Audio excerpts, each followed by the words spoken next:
पती फरार. किनवट बोधडी बुजुर्ग येथील शेळके गलीत राहणाऱ्या सौ अर्चना कैलाश डांबर, राहणार राजस्थान राज्य, या महिलाचा सोमवारी रात्री 8 वाजण्याच्या दरम्यान तिचा पती कैलास सोनर याने डोक्यात बाजेच्या ठाव्याचा घाव घालून ठार मारले.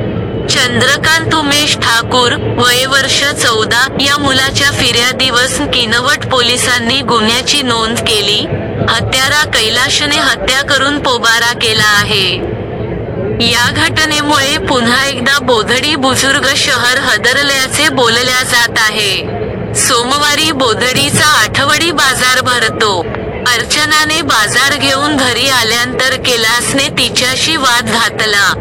त्यांच्या भांडणात कैलासने चकबाजेचा ठावा उचलून अर्थनाच्या डोक्यात वार केला, त्यात ती गतप्राणच झाली. मुलगा चंद्रकांतने ओरडाओरड केल्याने लोकांनी धावाधाव केली, मात्र तोपर्यंत गायचे ते होऊन गेले होते. गोकुदा उपजिल्हा रुग्णालयात उपचारासाठी आणले, मात्र त्याआधीच ती मृत झाली असल्याचे समजते. कैलाश हा मूळ राजस्थानचा रहिवासी असून चंद्रकांतचा दुसरा बाबा असल्याचे कळते.